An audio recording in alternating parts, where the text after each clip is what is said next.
Hello Tiger fans, we're here today to celebrate the Gupton Ridley Memorial Gym, and we have in studio one of the Pearl High Tigers from 1969, and he wants to tell us why the new Gupton Ridley Memorial Gym is a family affair. Michael? In studio today we're delighted to have Michael Bryant from the Pearl High Tiger team of 1969, the graduating team of 1969. Michael Bryant, tell us why you believe that the Gupton Ridley Memorial Gym is a family affair.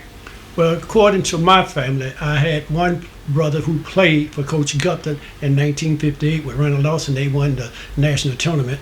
Then after him, I had another brother named Lee Andrew, who played with Victor Rouse and them on the 63 team with Coach Ridley. Of course, he played for Gupton and Ridley because that was Ridley's first year.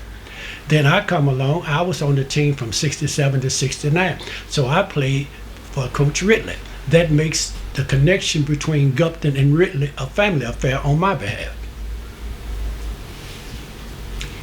That's an awesome testimony, because it shows how Pearl High was a thread that ran through the community but also ran through family traditions as well. And so we find that you've probably been able to utilize some of that Pearl High flavor as you've done some other things with Metro Parks. Can you tell us about that? Yes, I worked for Metro Parks approximately almost 40 years, but yet the discipline that I learned from Coach Ridley and the plays that we had 5 plays. And you can run those plays on either side of the court, and you can run 3 plays on zone defense and all 5 on a man defense. So therefore, I used the same maneuver that Coach Ridley taught me in the community centers, and that was a championship. The first year that Metro Parks had a state tournament, we won the state championship with using the Ridley plays. Also, one fella on my team is coaching East High. He also won a state championship. Who is that? Avery Patton. Avery Patton just won the state championship for East High in another division. But yet, I've taught him the plays and I taught him the discipline, hopefully, because I really don't know. Maybe he should have taught me. He's the state champion. So, but I did hear him use one of the things that I shared with him in an interview he gave with someone else, and that was simply, you don't shoot every time you get the ball. You have to give the balls to your big man, because most of the shots that you forcing are bad shots. You don't care whether they make them or not. You're not making them, so keep them happy so they can keep running with you. Anything else? Yeah. Now the plays that, the 5 plays I spoke of, it was called 0, 00, 1, 2, and 3. And we also had one extra one to hold the ball down. The most thing that I liked about going to Pearl High School was his coaching, statics, and his discipline of the team. We could run this ball with our fast break. We can set on this ball, and he knew exactly when to give that title growl. So therefore, knowing that, I taught the same thing to the kids that came through the community center on my behalf. Even there was a fella that played on that 66 championship team, and of course a lot of the players went to Metro Parks, Ron Parham and another player, Tony Mormon. Tony Mormon watched my teams play, and the first thing he said is, Mike, I know them plays from somewhere. so you can bet that Ridley was on that court with me. The number 1 play was a screen and roll, but the best thing about all these plays, I say 5, but all of them had 3 options. Therefore, I taught kids, just because a man is open, you don't have to try to force that pass. If you cannot pass it, they'll come open again. The main thing to cut down the other team is to keep control of that ball, because what you trying to force can come into a turnover. Even missed shots are turnovers. So therefore, I teach exactly from the mindset and not the skill set, because your skills develop over the years. But if you don't have the mind of basketball, your skills won't do you too much good. A man that know the game can beat you. So the first play was 1. It's nothing but a screen and roll, and he rolls. If he don't switch, you got open shot. If he switch, you pass it in. If you can't pass it in because this man switched on you, it's too big for you, he goes across the floor and set another screen. Those are the 3 options on that play. Then you can also, if nothing happened, you can bring it back and set it back up. Setting it back up give you another opportunity. And also, if you think about it, keep the other team from scoring, because we have not made a turnover yet. So therefore, I just say that those plays, 2 was a double screen on the baseline. That's where the ball come to one side. As a matter of fact, we had a point guard, 2 wingmen, and 2 low post men. That was our setup. So if the ball come to one side, the other wingman go down with the low post man on the other side and set a double screen. When I get a ball back, when the person get the ball back to the point guard, the other low post man come around the screen, and the guard drives it over there. The wingman go in the basket on this side, because you have to keep a flow balance. Now, the thing is that it's all a mind game. If they set the screen down low and that man want to go out on the man that's coming around, you feed the ball inside. Okay. If not, then you bring it back and set it up. As a matter of fact, I said 1 point guard. The wingmen are point guards too, because whoever end up in that position becomes the point guard.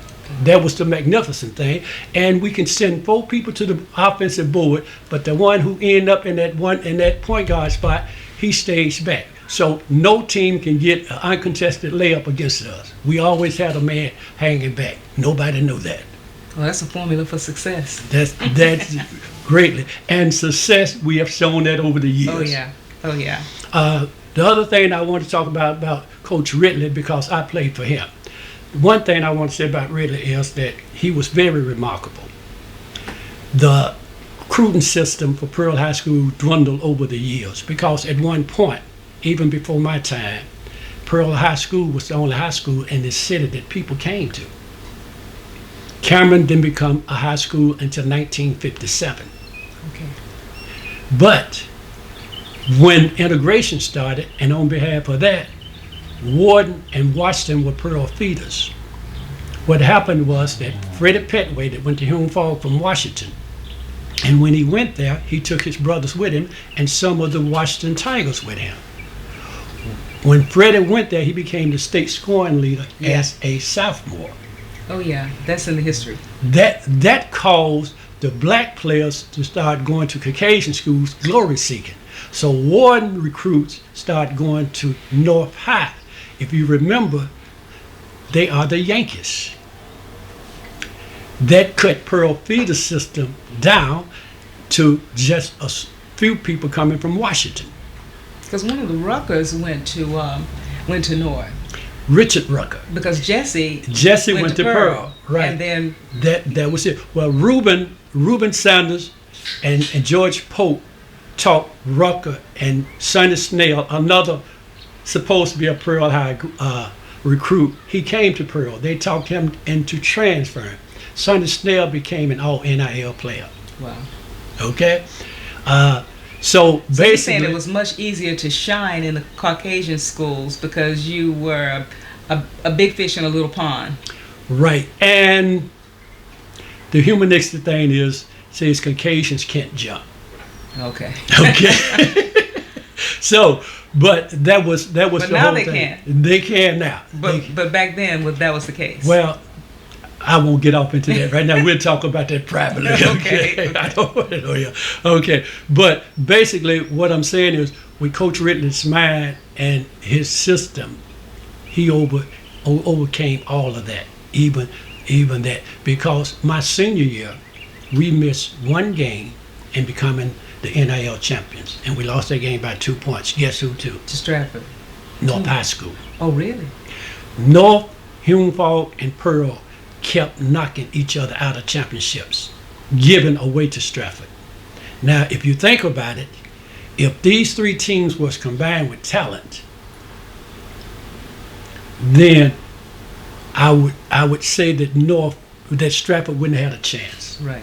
I see. But because we still had a chance, and we still got beat by our own players, because I'm going to include the Yankees and the Blue Devils in with Pearl High School, because that's where we originally supposed to win. So Pearl was competing against Pearl, really? Pearl was competing against Pearl, and Pearl was winning against Pearl, and Pearl was beating Pearl. Mm-hmm.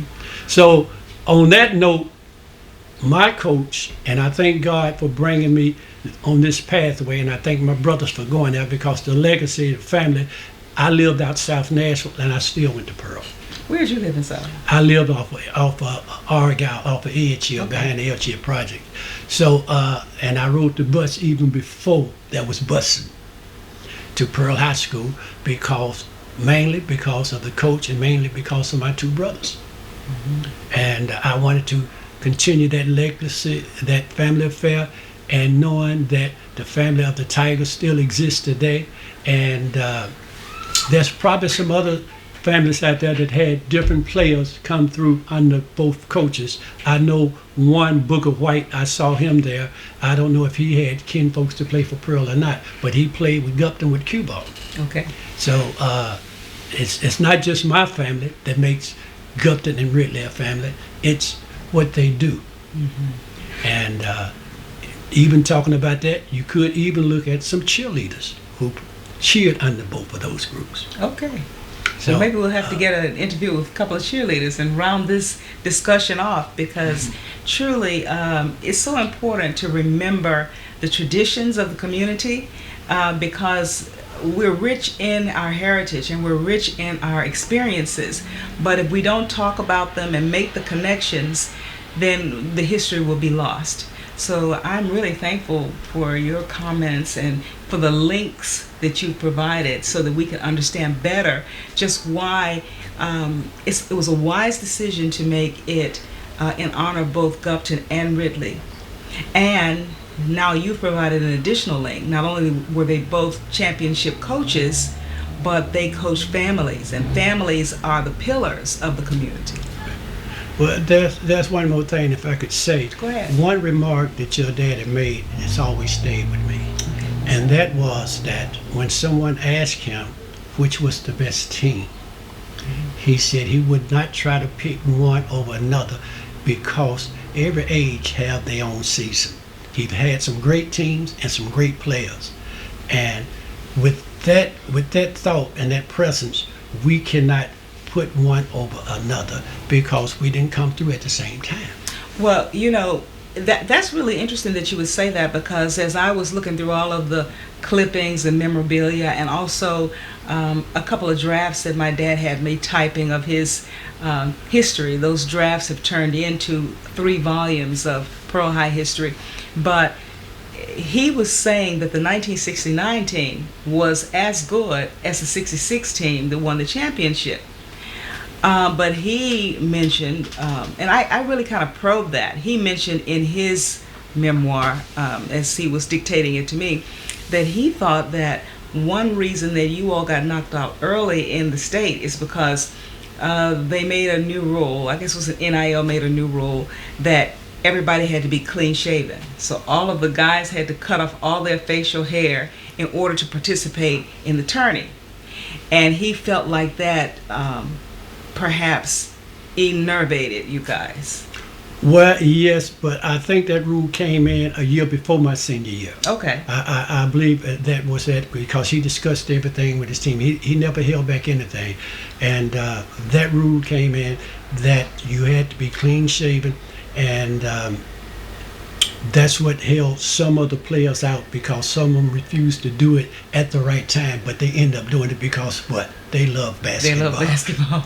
So, You know, and I had a chance to talk to Perry about it, the late Perry Wallace, and you know, there's just a difference in the cultural expectations. And the cultural expectation was that they wanted a clean-shaven look out there in the tourneys, as they were desegregating. But it's always excuse me. But it's always a tradition in our community that men are bearded or mustached if they should so choose. Then Coach Armstrong mentioned to me, which I talk about in the book, that a lot of the issue, and then Coach Armstrong mentioned to me, as I talk about in the book, that it was the emphasis that was being placed on a rule of drawing an offensive charge. And Pearl committed a lot of floor mistakes that year, drawing the offensive charge, something that was totally new to the game. It wasn't that it was a new charge, but it was being emphasized more. yes, a lot of that happened during my career at Pearl High School. There was a lot of changes made, a lot of things that the players may not understood why it was happening, but I can bet you the officials knew why it was happening. And as a matter of fact, my senior year, we were one of the shortest teams that Pearl ever had. Who was on that team? Myself, Billy Haston, Gary Brooks, Walter Overton, and Porter Williams were the starters. I was originally a guard at 6'2", but my senior year I had to play underneath the basket. But here's the amazing thing about that. We were the shorter team, and your father said we had to win on our quickness. But guess what? No team ever out-rebounded us. Wow.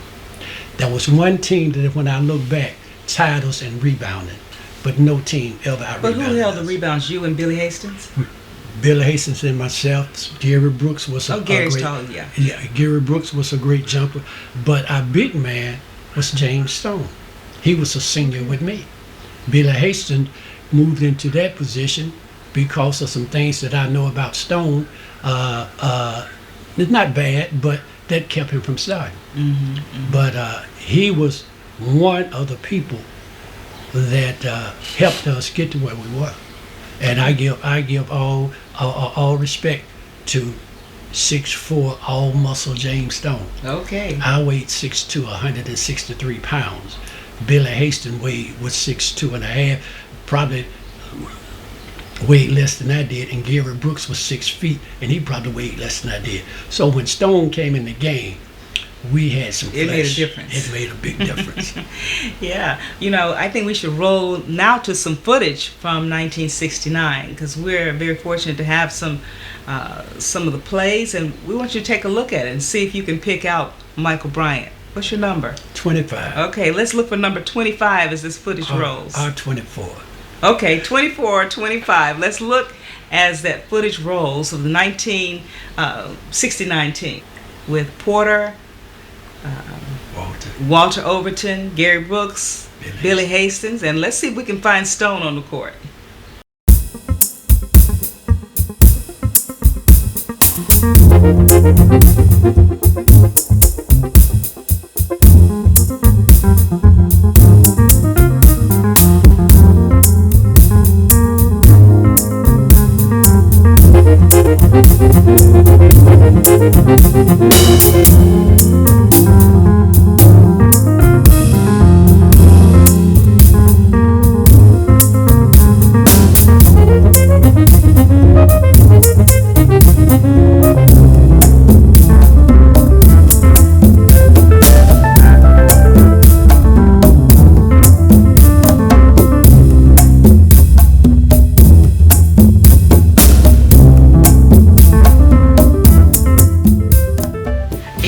We saw that fast break in action. We saw amazing quickness. And so my dad had always said that basketball was a game of heights, and the team with the tallest player was going to win. But it was hard to get around the quickness that you all did in the fast break. Well, my senior year, we lost 3 games by 2 points each. Who'd you lose to? We lost to North High, which cost us the NAL championship. We lost to Human Fall, which cost us the district championship. And we lost to Chattanooga Howard at Chattanooga Howard. And we missed 19 free throws. Wow. At Chattanooga Howard. What happened there? Well, our concation skills didn't show up. They can shoot free throws. All right. So you all, so it was, and I did notice that as I was growing up that Caucasian teams always made the free throws. Our guys made the flash dance, all the dunks, but we were pretty weak on free throws overall. I mean, we made free throws, but by comparison, we lost a lot. Well, we did, but I tell you, the worst games I had shooting, I made all my free throws for some reason. Really? God was with me. But other than that, even at Chattanooga Howard, we had 3 or 4 fast breaks with Gary Brooks handling the ball and went behind his back to James Stone and threw it out of bounds. So that game was on the players, and that's the thing about it. Coaches coach. They do during the game, but that's the time to show our fans what we learned from our coach. That's not the time for coaches to. They very quick, and it's good. But even in the community centers, when parents came to the game, I always felt like, and I learned this from your dad, I do not holler at a child on the field or on the court.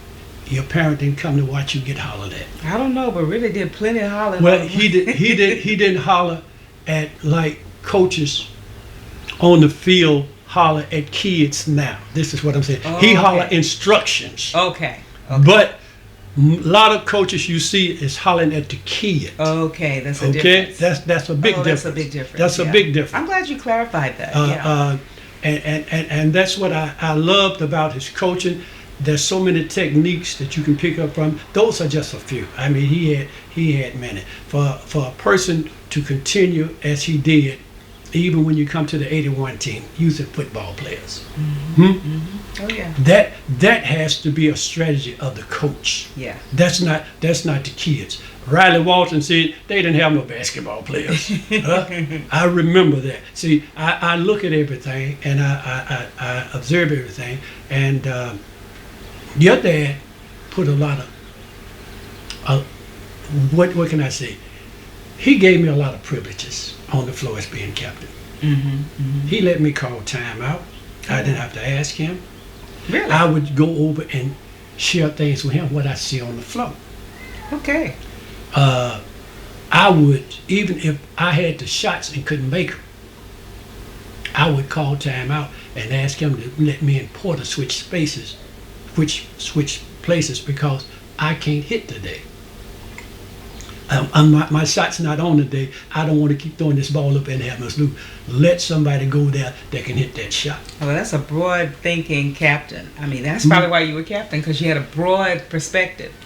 I know I've had a lot of interaction with players over the years, and they said, listen, I got to please my fans. I mean, I'm trying to get a scholarship. And if the fans want it, I'm going to give it. I'm going to bring it. But that takes a lot to give it up when it's not yours. Only one time I didn't listen to your dad. Uh-oh. Can I tell you about that? Oh, boy. Oh, it's good. It's good on his behalf. It's bad on my behalf. Go ahead. Good. When I left Pearl, I wanted to go to TSU. He offered me to go to Lane College. And he said, I can get you into Lane College if that's where you want to go. Coach Harold Hunter had recruited me when I was a junior. But my senior year, he left TSU. Coach Martin came. Coach Martin was a big man. And he thought I was a big man, but I was a guard. I was switch. Remember I told you I was switch from a guard to a forward? So McLean that was out there, he said he wants you to come, Mike, but he don't want to give you no money. He give all his money to big men out of town. And I said no. Because like most players, I wasn't cocky, but I figured I knew my worth. Okay, I knew my worth. And I wasn't going for it. I ended up at Mississippi Valley State. Not because I wanted to, because my mother put me out, said I was going somewhere. Remember, it was 1969. Yeah, yeah. And I had some good years. I had a good year and a half down there, but it wasn't my desire. Mm-hmm. Ronnie Lawson, who played with my brother in '58 at Pearl High School, he recruited me. He was at Cameron. He wanted me to come to Fisk. Okay. But he wasn't the coach that year. He would be there next year. He told me to talk to Buster Ransom. Every time I went to Fisk, I would have went there because of Ronnie Lawson. But every time I went to Fisk to talk to Buster Ransom, I never could find him. Eventually, I gave that up. So what I'm telling you is, outside of my friends, your daddy was my father figure. Okay. And a few others. And when I say your daddy, when I say Coach Ridley, I'm talking about his whole staff. Yeah. Yeah. You understand what I'm saying? They were a team. Yeah, they were a team. They were a team of people. Armstrong showed me how to cut the man off on the baseline. Melvin Black's always been there to cheer you on. One time your daddy gave up on us. And guess who stepped in? Who? Coach Armstrong. We were at Clarksville, and we had about 2.5 minutes to play. And they had a 7-point lead on us. Wow. And your dad called timeout. And this is what he said. I remember this. And don't get me wrong, it's my memory, 71-year-old memory, okay? When we went over there, he said, I told y'all about playing in practice. Go on out there and lose, if that's what you're going to do. Now, he didn't tell us to go lose. He said, if that's what you're going to do. And we were walking out there, and Coach Armstrong said, you all come back. Come back here. And this is the only thing he said. Go out there and put that press on them and win this game. And that's exactly what we did. Wow. It was just an uplifting. That's good. That's good. And the miraculous thing is, I don't know if the others believed it, but I didn't believe it, that we were going to win. But guess what? I'm checking a man out of bounds on the press, and he handed me the ball 3 straight times, and I made layups. Wow. Yeah. Every time the official get it to him, he throw it to me. I mean, he just throw it to me, and it just happened. And then we start pulling all up the floor. And with 7 minutes left? 6 minutes by then? No. It was 2.5 minutes when we were down. Oh, wow. And this boy threw the ball all the way down the floor to the half court. And nobody was down there because everybody didn't pull up. That boy went to the basket, and we were still down by 1 point.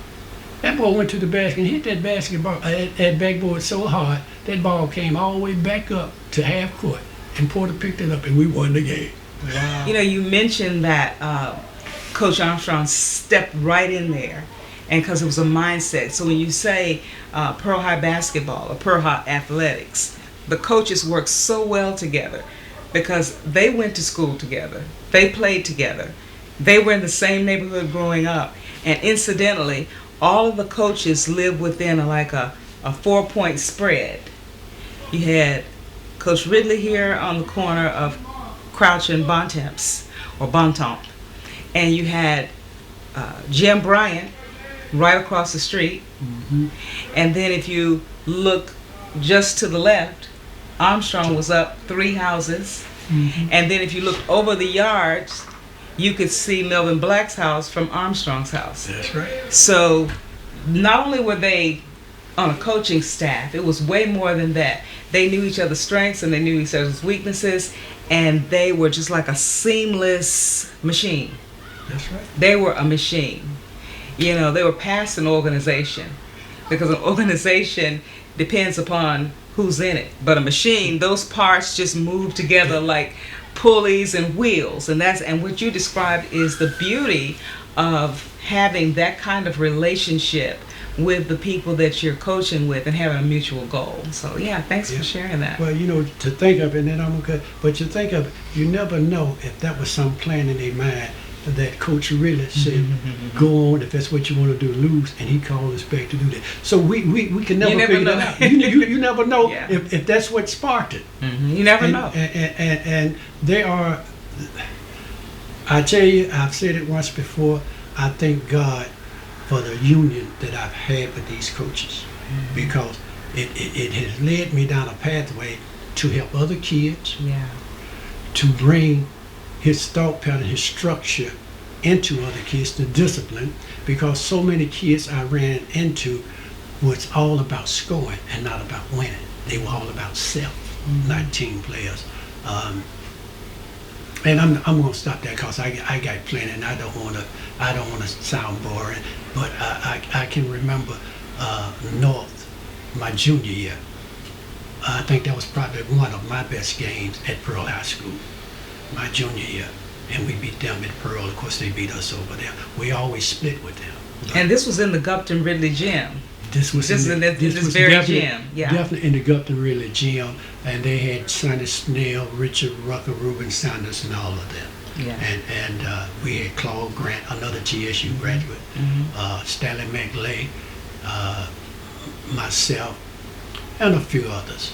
But that game was, when you had high school games with 2,000 people packing the gym, Oh, yeah. you know it was magnificent. It was, and people were there to watch the game. They weren't there to do anything else. Well, they were there for a hookup, perhaps, but they weren't. They weren't there to do anything like, we didn't have any fights. I mean, I don't care how many people was in the gym. You did not have fights breaking out like you see breaking out at games these days. Well, I have to disagree with that.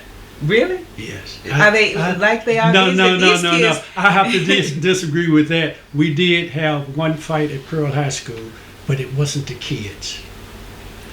When that man, my senior year, said Porter's half court didn't count against North, when North beat us by 1 point, the officials didn't make it out of that. Oh my goodness. But it was not due to the team or anything. It was due to the fans. Because I was going to say that the people were so focused on their teams, showing the team spirit, doing whatever part they had or whatever role they had to play. And if it was the pep squad, if it was just to be in the stands cheering the team on, people were focused. Half-timers and all that. Half-timers. The girl who sold the hot dogs and twisted the ends of the And they brought their family, the kids. Yeah, it was. It was a family It was a affair. like family I said, affair. Family It was a affair. family affair. Yeah. Yeah. You cut this out. I mean, I didn't say it too much, so don't. No, but it's good. you know. He can roll it, but he can cut it. Just at any point. But it's just that even now I just have memories. Those are some of the best days of my life during that time period. And I think if it wasn't for, and this is a true statement from me, if it wasn't for basketball and sports, I may not have ever graduated from high school. And whatever leads you down that pathway, make sure it leads you the right way. Yeah. Hmm? No, But- it was but- those were the best days of my life as well, because I was an onlooker, but I never missed a practice and I never missed a game. I can remember your brother coming to practice Yeah. with your dad up there running around on the balcony Yeah. and stuff and jumping. He said, "Boy, stop that!" Yeah, those were great time, and he lived on. He Yeah. lives on. His work lives on. His legacy lives on. The Pearl High legacy lives on. The family lives on. And I give all glory to God for that. Yeah, because it's a family affair. Yes, it is a family right. affair. Thank you for joining us. We've had Michael Bryant, Pearl High Tiger, ending class of 1969, and he shared some wonderful memories with us. We're so happy that he joined us, and we want to invite you to read more about it in Basketball Glory, Bringing Back the Glory, or What I Know About Leadership I Learned from Basketball. The Pearl High history is our history, and it's our history to share and to celebrate. And remember, you are a part of the story. Bye now.